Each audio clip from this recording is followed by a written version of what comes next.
All right, everybody. Mark Dietrich here with the Catfish Addicts. I'm going to do a little test here. There's been a lot of talk going on in the catfish world with the floats. So I lined up pretty much every one. We got the Como Oval, the 3-inch Como, 2-inch. This is the Whisker Seeker, the foam. This is a plastic 2-inch. That is a adjust-a-bubble. This is the large Demon Dragon. If you can tell, there's differences. A little bit bigger than your standard Demon Dragon like this. You can see the size difference. This is the Ultra Chub by Whisker Seeker Tackle.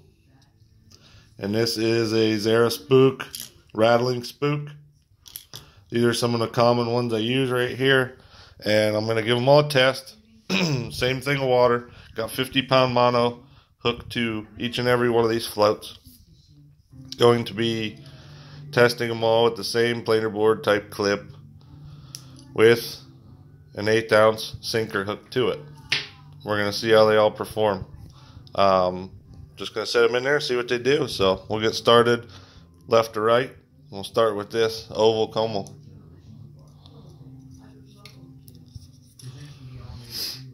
Just put her in.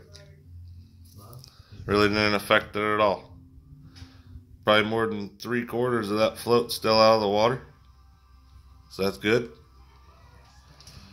Put that one over there. We'll go ahead and try the 3-inch styrofoam Como.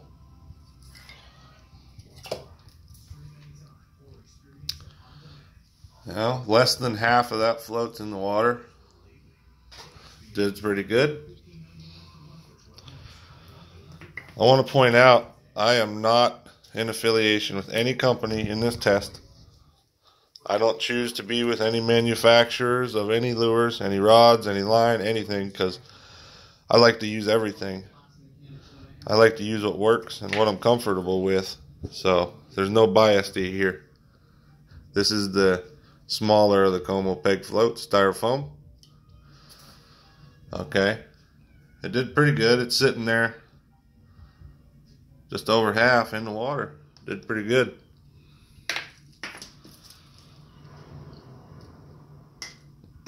Now we're going to try the Whisker Seeker. This is the like tough foam, styrofoam type deal.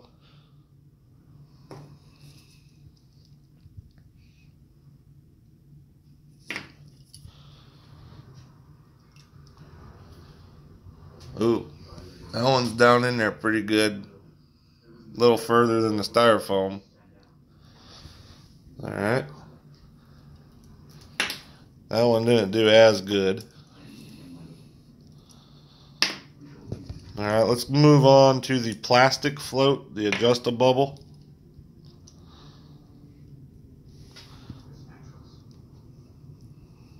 Give that a whirl.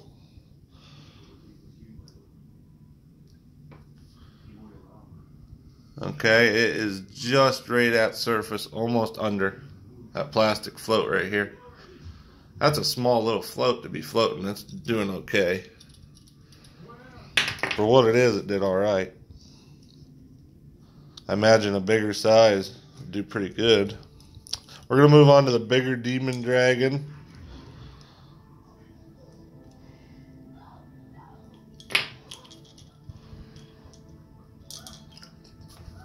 Oh, it sunk. Here, oh, come back up. It's just barely floating. It's the nose of it's under the water. Just above water with the nose. The rest of it's under the water level. As you can see, it did not do very good for such a big lure. That's a big one too. Alright, go to the smaller Demon Dragon. I believe that's a 3.0.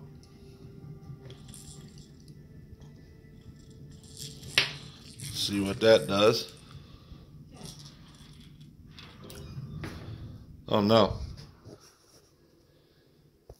Well, it's at the bottom. That did not float. Went straight to bottom. Well, that's cold. Alright then. So that right there did not do very good. Okay, this is the Ultra Chub by Whisker Seeker Tackle. We'll give that one a whirl.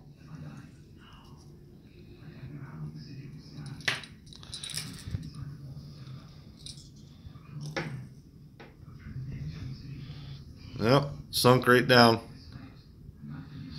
Didn't even try to hold that up. That went right down.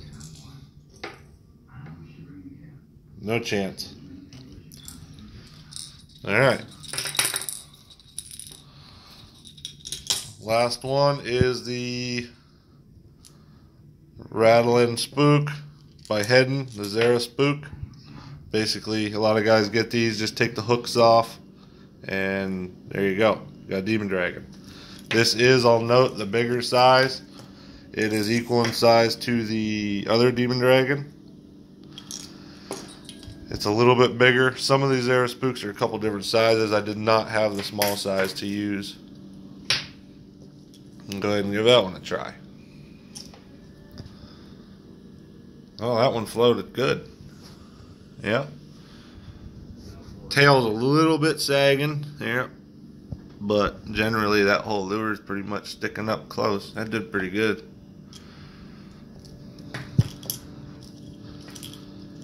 So, I don't know what to say about that. That was interesting. That's the first time I ever tried that. So, the foam peg barely floated. Same with the adjust-a-bubble. It barely floated. The 3 styrofoam pegs, Comals, all the sizes were really good.